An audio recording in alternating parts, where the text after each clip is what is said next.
The Imperial flagship Magnificent Dominion hung in Earth's orbit like an overcompensating chandelier. Its gleaming hull, adorned with the skulls of conquered species and what appeared to be completely unnecessary laser turrets, reflected sunlight directly into the eyes of NASA scientists, who collectively wondered if that was intentional. Ambassador Zorgax adjusted his ceremonial armor, which featured shoulder pads so enormous they required their own gravitational stabilizers. He examined his reflection in his aide's polished helmet and practiced his most condescending smile. Remember, he instructed his entourage, these humans have barely mastered interplanetary travel. Their weapons are primitive, their defenses laughable. The Supreme Emperor expects this annexation to be completed by dinner. His chief military advisor, Commander Krex, nodded. Their transmissions indicate their greatest warriors wear elaborate uniforms covered in colorful medallions. Their combat leaders are easily identified by excessive decorations and special hats, tactical simpletons. The Imperial delegation materialized on the United Nations Plaza with maximum theatrical effect, complete with smoke machines, laser lights, and a bass-heavy anthem that would make any nightclub envious. Ambassador Zorgax stepped forward, his cape billowing dramatically despite the complete absence of wind. What greeted him was underwhelming. Instead of a grand military display, 5 humans stood waiting. No uniformed soldiers, no weapons arrays, not even a military band. Just 5 ordinary-looking people in what appeared to be casual Earth attire. A woman stepped forward. Ambassador Zorgax, welcome to Earth. I'm Janet Miller, United Nations representative. We're pleased to establish diplomatic relations with the Galactic Empire. Zorgax's eye stalks twitched with disappointment. Where is your military leadership? Your war council, your elite guard? Janet gestured to the others. This is General Tom Williams of our Joint Defense Command, Dr. Raj Patel, our Chief Science Advisor, Miguel Hernandez from International Relations, and Emma Donovan is our security specialist. Zorgax stared in disbelief. General Williams wore what appeared to be a simple blue suit. No medals, no insignias of rank, not even a ceremonial weapon. The others were similarly unadorned. The security specialist was especially confusing, a woman of average height wearing practical clothes with not a single visible weapon. This is an insult. Zorgax boomed. The mighty Galactic Empire sends its finest warship and you greet us with bureaucrats? Janet smiled politely. We prefer to focus on substance over spectacle, Ambassador. Shall we begin our discussions? Commander Krex leaned in and whispered to Zorgax, perhaps this is why they were so easy to find. A species this naive about projecting military power must be ripe for conquest. Zorgax straightened, his confidence restored. These humans clearly had no understanding of interstellar politics. Soon their planet would be just another entry in the Empire's vast catalogue of subjugated worlds. He had no idea he'd just made the most dangerous mistake in Imperial history. 3 days into negotiations, Ambassador Zorgax was growing increasingly irritated. The humans hadn't been impressed by the Empire's threat displays, their demonstration of planet-cracking weapons, or even their holographic presentation of successful conquests set to what Imperial cultural experts assured him was intimidating music. This diplomatic approach is taking too long, Zorgax announced during the morning session. I propose we settle this matter in the traditional Imperial way, through a series of combat trials. Janet Miller adjusted her glasses calmly. Combat trials? Yes. Zorgax's face brightened with malicious glee. 3 challenges between your warriors and ours. If your champions win, we'll establish favorable trade agreements.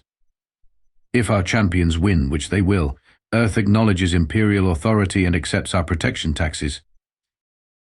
General Williams leaned back in his chair. And if we refuse? Commander Krex chuckled, a sound like gravel in a garbage disposal. Then we assume you concede to our superior might and begin the standard subjugation process immediately. The Earth representatives exchanged glances.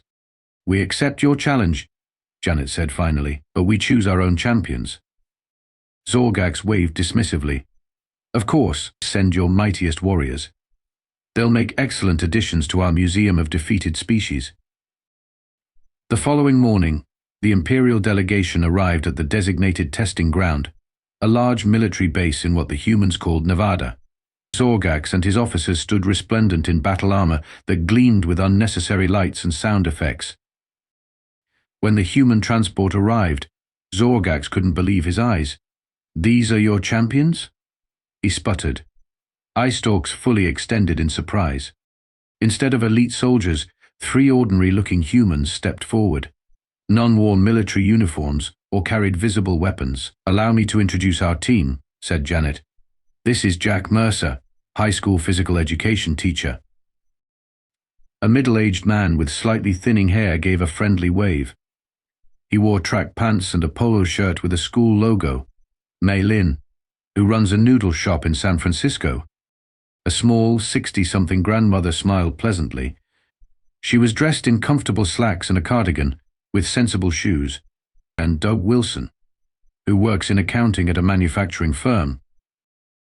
The third human, a pale man with glasses and a slightly nervous demeanor, nodded awkwardly. He carried what appeared to be a water bottle and was applying something called sunscreen to his nose. Commander Krex burst into laughter.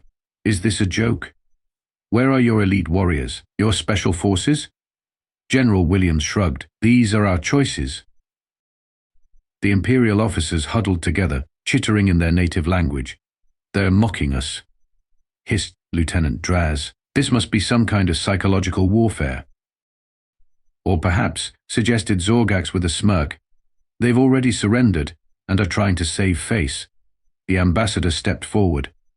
"Very well, humans. Your champions will face 3 trials: tactical problem-solving, physical combat, and weapons proficiency." As the Imperial team walked away to prepare, Zorgax couldn't contain his amusement. "Did you see the accountant? He has a device strapped to his wrist that appears to be counting his steps. These aren't warriors. They're barely functioning organisms." Commander Krex nodded. "This will be over quickly. To prepare the subjugation proclamation."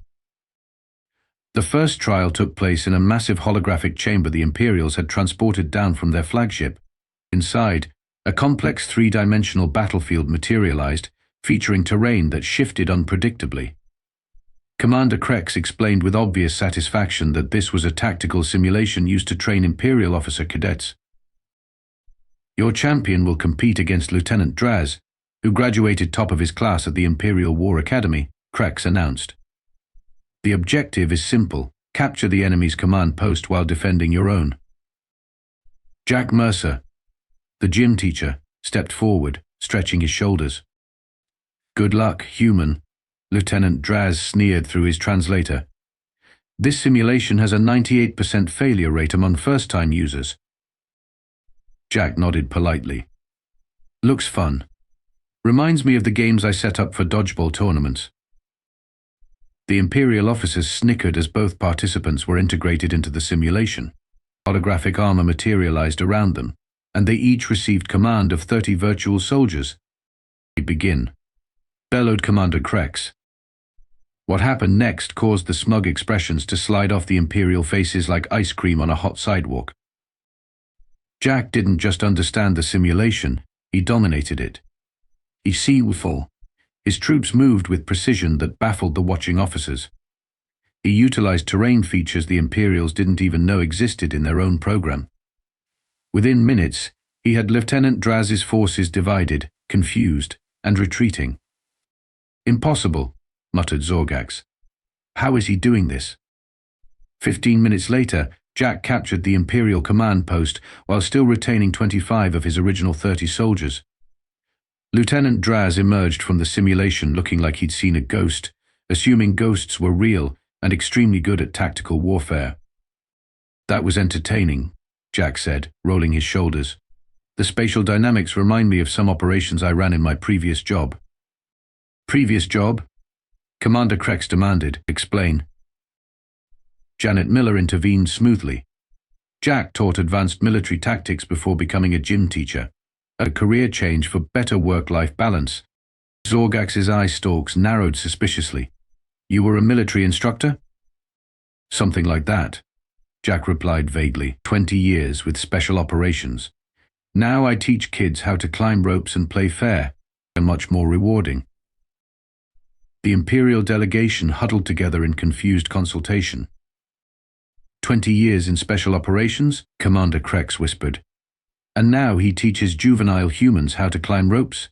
This makes no strategic sense. Perhaps their military can't retain talent, suggested Lieutenant Draz, still trying to salvage his dignity. Or perhaps, said the Imperial intelligence officer darkly, they're hiding their best warriors in plain sight. Ambassador Zorgax dismissed this with a wave. One victory means nothing. The physical combat trial will separate the real warriors from the pretenders. But as they prepared for the next challenge, Zorgax couldn't help noticing how the gym teacher moved, and with the relaxed confidence of someone who had faced much worse threats than pompous aliens. For the first time, a tiny sliver of doubt crept into his mind. Meanwhile, Mei Lin, the grandmother, was quietly doing stretching exercises in the corner, a placid smile on her face as she prepared for the next trial. For the second trial, the Imperials set up what appeared to be an obstacle course mixed with combat challenges. Robotic opponents would attack participants as they navigated through a series of physical barriers. This will separate the warriors from the weaklings, Commander Krex announced. Your grandmother will face our junior combat champion, Officer Quill. Mei Lin stepped forward, adjusting her cardigan. Up close, the Imperials could see her hands were slightly gnarled with arthritis. She smiled warmly at the 8-foot-tall, 4-armed Imperial warrior. Such an interesting course, she said pleasantly. Reminds me of my grandson's playground, but with more laser cannons. Officer Quill's mandibles clicked with amusement. I'll try not to hurt you too badly, elder human. The course began with a series of walls and hurdles. To everyone's surprise, Mei Lin moved with unexpected agility, navigating the obstacles with flowing, efficient movements. When the first combat robot appeared, she didn't even break stride. Oh my, she said, as she redirected the robot's attack with a gentle-looking hand movement that somehow sent the machine crashing into a wall. These are quite responsive. The Imperial delegation watched in growing disbelief as Mei Lin dismantled combat robot after combat robot, her movements precise and economical. She wasn't just surviving the course, she was making it look easy. Officer Quill, meanwhile, was smashing through obstacles with brute force, falling behind with each section. When he finally reached the finish line, breathing heavily, Mei Lin was already there, calmly drinking tea that General Williams had brought her. What sorcery is this? Demanded Zorgax. No elderly human should move like that. What a boy. Janet Miller smiled. May has been practicing Tai Chi for 60 years. Before she opened her restaurant, she served as a close-quarters combat instructor for several agencies I'm not at liberty to name. She was a warrior? Zorgax's eye stalks were practically tied in knots with confusion. I was just a teacher, Mei Lin said modestly. Though some of my students did important work, these days I find more satisfaction in perfecting my broth recipes. The Imperial delegation retreated again for an emergency conference. They're hiding their military experts among civilians, hissed Commander Krex. The gym teacher, the grandmother, who knows what the accountant really is. It makes no strategic sense, argued Lieutenant Draz. In the Empire, our greatest warriors wear the highest ranks and most elaborate armor. How can anyone respect their prowess if they're disguised as noodle chefs? The intelligence officer looked thoughtful. Perhaps that's the point. An enemy can't target your military leadership if they can't identify them. Meanwhile, Doug Wilson, the accountant, was sitting quietly on a bench, appearing to do breathing exercises while checking something on his wrist device. This final trial will settle it, Ambassador Zorgax announced, trying to hide his growing concern. Weapons proficiency is the true measure of a warrior. No civilian could possibly match Imperial training. But his voice lacked conviction, and he couldn't help noticing that the accountant's hands were covered in calluses that didn't seem consistent with operating calculation devices. As they prepared for the final challenge, Earth's representatives looked completely unconcerned, which somehow was the most terrifying thing of all. By the time the final trial began, The Imperial delegation had lost much of its swagger. Ambassador Zorgax had called in the Empire's elite Crimson Guard soldiers, who arrived wearing their distinctive red armor adorned with bones of conquered enemies, mostly for decorative effect, but the psychological impact was undeniable. "The final trial is simple," announced Commander Krex, trying to project confidence in marksmanship and weapons mastery. "Your accountant will face 3 of our finest warriors in a series of targeting challenges." Doug Wilson nodded nervously, adjusting his glasses. Okay, I've never been very athletic, but I'll do my best."